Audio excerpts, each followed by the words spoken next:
Assalamualaikum warahmatullahi wabarakatuh. Alhamdulillahirabbil alamin wassalamu ala asyrafil anbiya'i wal mursalin sayyidina Muhammad wa ala alihi washabbihi ajma'in. Rabbi shrah li sadri wa yassir li amri wahlul 'uqdatam min lisani yafqahu qawli amma ba'du. Kita sambung balik kitab Ziarah ni, siri ke-7 lah kita kira. Bab kedua. Ajaran Islam dalam perlakuan terhadap kubur. Sikap Islam terhadap kubur, para anbiya dan orang soleh serta ajaran Yahudi dan Nasrani pula. Fasal pertama, ajaran Islam dalam perlakuan terhadap kubur. Tajuk pertama, pertimbangan Islam di antara maslahat orang yang masih hidup dan orang yang telah mati, serta pemeliharaan kemuliaan orang yang telah mati dan akidah orang yang masih hidup. Antara perbezaan Islam adalah kesyumulan dan kesempurnaan, kesederhanaan dan kelurusan, serta pengimbangannya di antara maslahat dan mafsadah, kebaikan dan keburukan, sehingga ia tidak menyuruh mendapatkan manfaat yang tersusun padanya penghasilan mafsadah. Maksudnya tidak suruh nak dapat manfaat karenanya dah sekali timbul mafsadah keburukan, ataupun pelepasan maslahah yang lebih besar daripadanya, nak elok mafsadah ataupun nak ambil manfaat yang kecil ni sehingga menghilangkan maslahah yang lebih besar. Itu bukan ajaran Islam. Dan dari penggerak inilah datangnya pandangan Islam terhadap kubur-kubur orang Islam. Maka ia pelihara untuk orang yang telah mati kemuliaan mereka. Dia jaga juga hak orang mati, kemuliaan orang mati. Serta ia syariatkan perkara yang padanya terdapat maslahah untuk mereka. Agama suruh gagal apa ni, tanah, kubur, dalil, semua tu adalah untuk kemuliaan si mati ni. Dan ia melarang mensucikan kubur dengan kesucian yang membawa kepada pengagungan kubur. Tapi larang nak hormat si mati pun jangan lebih hak sehingga mengagungkan kubur di mata orang yang masih hidup, dan fitnah terhadap mereka dengannya dah, buat besar kubur sehingga kata keramat lah dah. Sepatutnya kena susuk kubur-kubur untuk guru dan kena susuk dah. Serta kepercayaan terhadap pemilik kubur, pemilik-pemiliknya, apa yang tidak harus dipercayai melainkan kepada Allah sahaja. Tak saya juga siapa tahap comel kubur, siapa percaya ada keramat, buat bangun sedap kubur sehingga kata keramat, sehingga minta hajat kubur, minta berkat kubur. Benda ini boleh menjadi fitnah pada orang awam. Oleh itu Rasulullah SAW telah melarang dari penghinaan kubur. Lagi duduk lagi hina kecing ke berok apa duduk atas kubur, semua tu tak boleh. Dengan menjadikannya tempat qada hajat dilarang, juga dari memijak kubur pun dilarang, serta duduk di atas kubur pun dilarang, dan dari memakan tulang-tulang mayat pun dilarang. Para ulama dan fuqaha orang Islam telah melarang dari pembakaran kubur tanpa sebarang maslahat yang kembali kepada mayat ataupun desakan yang menggesa padanya. Perkara yang terdesak benar baru boleh. Rasulullah SAW telah memberi petunjuk kepada orang yang berjalan di antara kubur-kubur supaya menanggalkan kasutnya untuk suruh hormat kepada orang kubur. Perkara-perkara ini terdapat padanya sehabis-habis pemeliharaan penghormatan terhadap kubur-kubur orang Islam dan sehabis-habis pemeliharaan bagi mayat-mayat mereka. Cukup dah. Tak mudah dah ni. Bukan main dah nak jaga kehormatan kemuliaan di kubur. Dan supaya pemuliaan mayat-mayat orang Islam dan penjagaan terhadapnya tidak membawa kepada perbuatan mentakdiskan mayat-mayat tersebut dan melampau-lampau pada kubur, maka Rasulullah SAW telah melarang daripada perkara yang membawa ke arah itu. Lalu baginda telah melarang daripada solat di atas kubur maupun ke arah kubur. Dan baginda melarang daripada mengambilnya sebagai masjid, serta daripada pelumurannya dengan kapur cak gapo comel kubur. Pembinaan di atas kubur dan penulisan pada kubur. Baginda memerintahkan perataan, maksudnya memerintahkan supaya berata kubur-kubur yang menonjol, yang diangkat melebihi batas yang dibenarkan oleh syarat. Lebih sejekal agak kena perata kubur dia.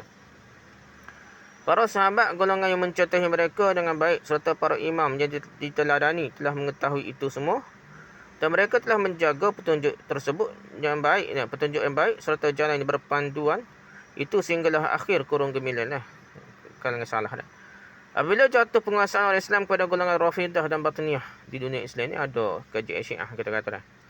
Mereka telah mengubah dan menukar-nukar. Mereka mematikan sunnah Rasul dan sahabat-sahabat baginda, dan mereka menyebarkan sunnah Yahudi dan Nasrani di negeri-negeri Islam, negeri-negeri orang Islam, dan telah mengikuti mereka di atas itu orang-orang yang jahil dari kalangan pemerintah dan orang-orang menyeleweng dari kalangan ahli tasawuf. Masalahnya oleh ahli tasawuf, dia ngaji tak, tapi tasawuf dia tu lebih berat daripada ilmu fiqh biasa dah. Yang mementingkan ilmu tasawuf pengagungan memuliakan Tok Wali Tok Guru dia sehingga melebihi daripada Al-Quran Sunnah ni. Ramai lah. Dia takwil macam-macam hadis Nabi hak lagi ke apa pun dia takwil sehingga jadi boleh berlaku dah. Asal kau Tok Guru dia diangkat dah. Sehinggalah ia meluas dari negeri-negeri orang Islam dan menjadi perkara biasa pada kebanyakannya walaupun dengan peringatan para ulama-ulama, kenyataan para fuqaha dan dorongan orang-orang bersemangat terhadap sunat Mustafa SAW, pakat tak dengar berlaku dah. Dia pakai buah dia, pakai buah. Nak mengagungkan kubur lah. Dibentang kepada anda keterangan-keterangan apa yang saya simpulkan untuk anda dalam muqaddamah ini. Ada pula orang baginda daripada qada hajat ni. Berikut kecil ni. Di tengah-tengah perkuburan daripada memijak-mijak kubur. Sesungguhnya telah diriwayatkan oleh Ibnu Majah. Daripada hadis Uqbah bin Amir radhiyallahu anhu. Berkata dah, telah bersabda Rasulullah SAW, supaya aku berjalan di atas bara atau pedang atau aku terbenam kasutku dengan kakiku, lebih aku sukai daripada aku berjalan di atas kubur seorang lelaki Muslim. Dan aku tidak membezakan adakah di tengah perkuburan aku qada hajat ataupun di tengah pasar. Maksudnya berok tengah pasar ni malu ni timbuk orang busuk bang dah. Qada hajat di kubur walaupun tak ada orang pun serupa macam berok tengah ramai dah kubur tu semacam orang hidup di kubur dah. Gitulah dah maksudnya tak hormat kubur dah. Berkata oleh Ibnu Majah dan Sahih Al-Albani dalam sahih beliau di 1 Musnad 261. Manakala larangan baginda daripada duduk di atas kubur, sungguhnya Muslim telah meriwayatkan daripada hadis Abu Hurairah radhiyallahu anhu, berkata telah bersabda Rasulullah sallallahu alaihi wasallam, supaya duduk seseorang kamu di atas bara api lantas ia membakar pakaiannya, pada ia sampai ke kulitnya, lebih baik untuknya daripada duduk di atas kubur seorang Muslim. Baik di atas bara api lah, sampai terbakar dah. Kulit ke apa daripada duduk atas kubur seorang Muslim. Hadis ni hadis riwayat orang Muslim. Jilid 7, cukup 7 hingga 8 dengan syarah Nawawi lah. Jilid 7 ni syarah Nawawi ni. Lepas tu dan berkenaan larangan baginda daripada mematahkan tulang-tulang mayat pula dari hadis Aisyah radhiyallahu anha bahawa Rasulullah sallallahu alaihi wasallam bersabda, sesungguhnya mematahkan tulang orang mukmin ketika dia telah mati seperti mematahkannya ketika dia masih hidup. Diriwayatkan oleh Ahmad, Abu Daud serta Ibn Majah. Telah menghasankannya Albani dalam kitab Ahkamul Janaiz wal Bid'ah wa Harih. Okey, lepas tu ada pun larangan dan peringatan daripada pembakaran kubur-kubur dah. Kuat kubur dilarang. Sebagai nukilkan oleh Syekh kita Al-Albani daripada An-Nawawi dalam Al-Majmu' telah berkata rahimahullah, dan telah berkata An-Nawawi dalam Majmu' Syarh Mazhab jilid 5 kesat 33 apa yang ringkasannya daripada ringkasannya, dan tidak boleh pembakaran kubur tanpa sebab syar'i dengan kesepakatan ashab Syafi'i, ulama-ulama mazhab Syafi'i lah, dan ia dibolehkan dengan sebab-sebab syar'i seperti contoh telah lalu dalam masalahnya 109.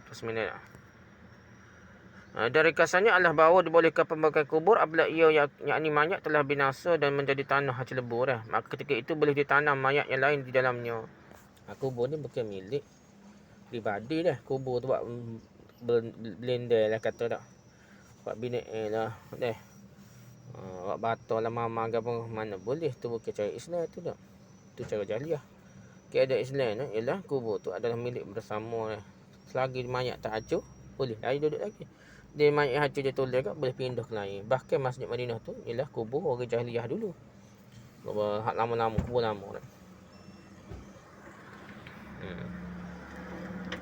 Serta boleh tanam pada tanah tersebut pembangunannya serta segala bentuk pengambilan manfaat dan perlakuan terhadapnya mengikut kesepakatan ashab Syafi'i apabila tulis terhacur lebur dah.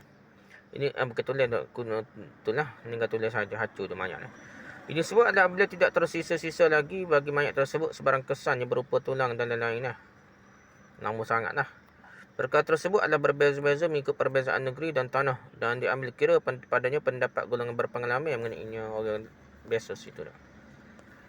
Ni rujuk juga Ahkamul Janaiz ni dah.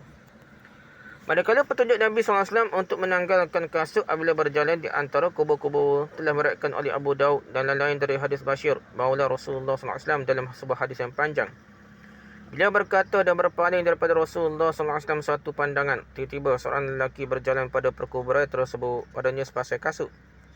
Lantas baginda bersabda, wahai tuan punya sepasang sabtiah, ambil kamu, campakkanlah 2 sabtiah kamu kasut lah dah. Maka lelaki itu memandang dan bila dia kenal Rasulullah SAW, dia telah menanggalkannya lalu melemparkannya. telah menghasankannya Albani di situ dah. Maksudnya hadis ni kuat jugalah. Sahih Abu Daud jilid 2 muka 622 dah. Adapun larangan baginda daripada solat di atas kubur dan ke arah kubur dalam apa yang diriwayatkan oleh Muslim dari hadis Abi Mirsad Al-Ghanawi radhiyallahu anhu. Beliau berkata, aku mendengar Rasulullah SAW bersabda, janganlah kamu semua solat ke arah kubur. Janganlah kamu semua duduk di atas kubur. Lihat Ahkamul Janaiz 209 210.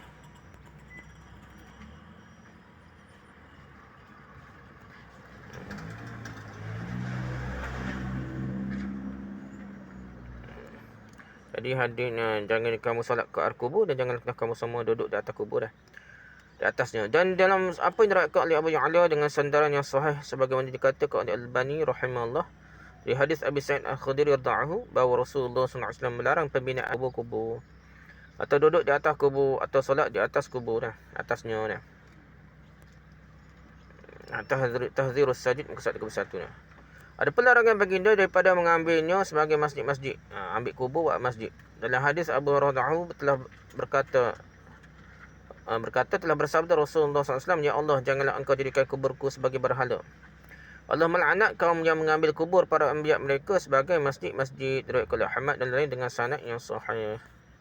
Tahzirus Sajid muka 105. Jadi hadis ni kuat ni, riwayat Ahmad dan lain dengan sanad yang sahih dah. Jadi tak sepatutnya kita tengok hadis ni sangat jelas lah. Kubur ni Nabi anggap sebagai berhala dah. Kuburku sebagai berhala dah. Nabi minta jauh. Jadi kubur ni boleh jadi berhala. Maksudnya kubur Nabi jadi berhala. Termasuklah kubur Nabi Hud di Hadramaut tu, dia kata kalau kubur sungguh pun jadi berhala, kubur lalat pun jadi berhala juga. Dah serupa ni. Anggapan itu semua tu boleh menyebabkan jadi berhala-berhala. Oleh sebab itu ada kata kubur bukan berhala. Tidak. Kubur taklah punca pada berhala. Kita tak ada kubur hilang pada pasir kubur tu baru dah jadi berhala, bawa gimana-gimana ni. Asalnya kubur lah berhala ni. Kena faham situ lah. Serta dalam hadis Abdullah bin Mas'ud, beliau berkata, aku mendengar Rasulullah SAW bersabda, sesungguhnya sejahat-jahat manusia pada hari kiamat nanti adalah siapa yang kiamat didatangi mereka ketika mereka masih hidup lagi dah. Maksudnya hari kiamat pun hidup lagi. Itu paling celaka, paling jahat manusia. Dan siapa yang mengambil kubur-kubur sebagai masjid-masjid. Diriwayatkan oleh Ibnu Khuzaimah.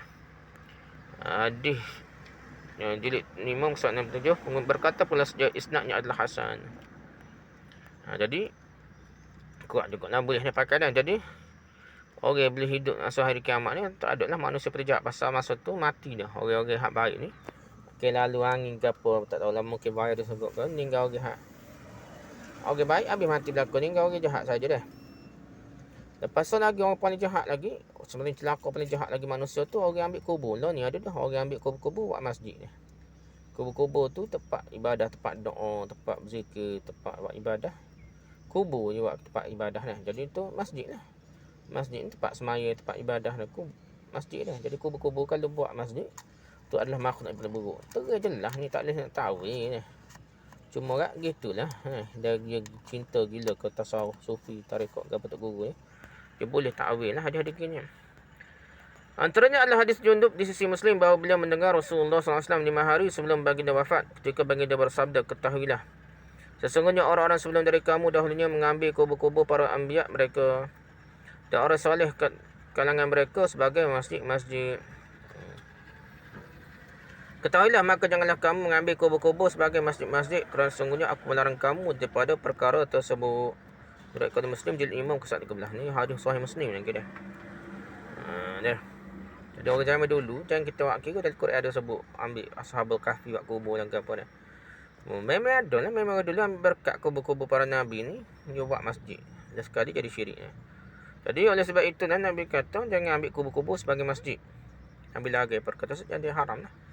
Haram ni sama ada syirik kecil ataupun tak sampai syirik lagi, haram saja. Nah, untuk satu zaraah sebelum jadi syirik besar. Dan akan datang sejumlah hadis-hadis yang melarang daripada mengambil kubur-kubur sebagai masjid-masjid serta melaknat sesiapa yang melakukannya di dalam fasa kedua dari bab ini insya-Allah. Manakala larangan baginda daripada membina di atasnya dan pelumurannya dengan kapur, cak comel kapur ni, dia barma ke comel-comel kubur ni adalah haram dah. Dalam hadis Jabir bin Abdullah radhiyallahu anhu, beliau berkata telah melarang Rasulullah SAW dilumurkan kubur dengan kapur. duduk di atas kubur dan dibina di atasnya. Jilid 7 muka surat 37 Nawawi dah. Tajuk kedua dah. Pergi lagi panjang ke dah. Dia lagi dah. Habisnya. Tajuk kedua, kelupaan wahyu untuk menyatakan kubur-kubur para anbiya dan pembuktiannya. Tak apa agama ni, tak Quran sunnah gapo tak cerita pasal kubur nabi-nabi sebelum ni dah. Apa dilupa-lupakan oleh Allah SWT. Ada sebab tu dah. Telah berlalu hadis tentang perkara tersebut serta penafiannya. Dan suka saya di sini untuk memastikannya dan menjelaskan kesamaran-kesamaran sekitar tajuk ini. Di mana telah sabit dalam sahihain dari hadis Abu Hurairah dalam kisah Musa dan malaikat maut. Dan bagaimana dimatikan Musa AS, berkata Abu Hurairah, telah bersabda Rasulullah SAW, kalau aku di sana, nescaya aku akan tunjukkan kamu kuburnya. Di tepi jalan pada bukit pasir berwarna merah, kubur Nabi Musa. Ni. Awak gambar sini. Nah. Tak apalah gitu. Nak berhenti dah kali. Sudah balik ni. Wallahu a'lam. Subhanakallahumma wa bihamdika, subhanakallahumma wa bihamdika, asyhadu an la ilaha illa anta, astaghfiruka wa atubu ilaik. Assalamualaikum warahmatullahi wabarakatuh.